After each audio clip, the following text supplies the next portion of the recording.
भारत के लोग बहुत कंजूसी से जीते हैं, बहुत कम में जी लेते हैं, अच्छा खासा बचत करते हैं और बचत से ही धनवान होता है आदमी।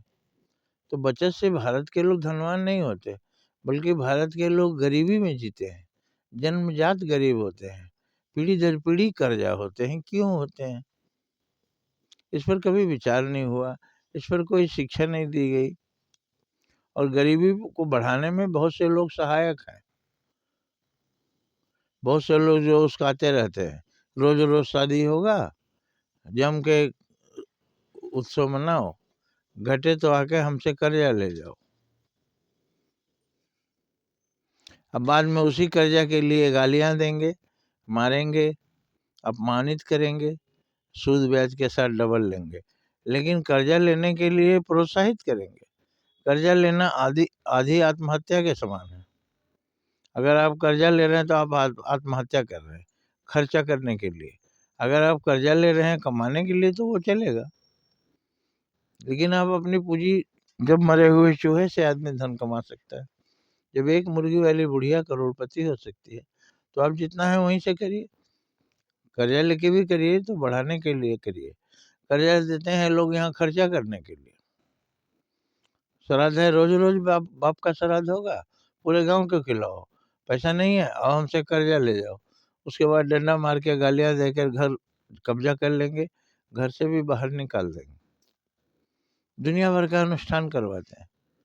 सभी प्राणी मरते हैं, सभी प्राणियों में भगवान है और मरते हैं तो उनका पुनर्जन्म होता है। किस में इस तरह का है कि आप भोज कीजिए, आप दान कीजिए, कर्जा लेके दान कीजिए, पंडित को माला माल कीजिए, भिखारियों को दान कीजिए। मैं किसी पंडित पुरोहित की आलोचना नहीं कर रहा हूँ, लेकिन आप अपने देश के जो आपका जजमान है उनकी हालत तो देखिए। बच्चे का जन्मदिन है, झूम के मनाओ, तो 100 दिन बचत करेंगे और एक दिन ऐसी मूर्खता करेंगे कि कर्जा से डूब जाएंगे। तो पीढ़ी दर पीढ़ी इनकी कर्जा में बीतती है, गरीबी में बीतती है। जीवन का शौक क्या है, जीवन का उपभोग क्या है, जीवन का सुख क्या है, इन लोगों ने कभी नहीं जाना।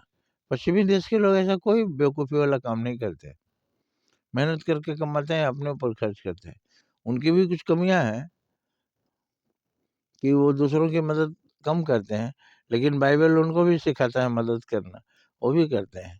तो बेवकूफ़ियाँ ना करें, जन्मजात गरीबी अपने ऊपर लादे नहीं, कर्जा में लदे नहीं, बेवजह कर्जा, खर्च करने के लिए कर्जा, ये तो सीधे सीधे गले में फांसी डालने के समान है। खर्च करने के लिए कर्जा, पिता के भोज के लिए कर्जा,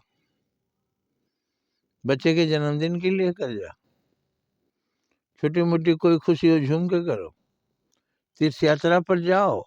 तीर्थ यात्रा पर लोग जाते हैं किसी तरह से जुटाए पैसा, अब तीर्थ यात्रा से लौटने के बाद लोग कहते हैं गांव भर का भोज भी कराओ। अरे तीर्थ यात्रा में कर्जा वर्जा लेके जाके घूम करके आया, अब यहाँ घर में भोज कराओ। कहाँ का सिद्धांत है भाई? भगवान बुद्ध ने भी इस तरह के खर्च को, इस तरह से बेवकूफ़ी को मना किया। बुद्ध स्वयं भगवान थे, 10वां अवतार है, कल की अवतार, उसके बाद बुद्ध अवतार है, 9वां अवतार।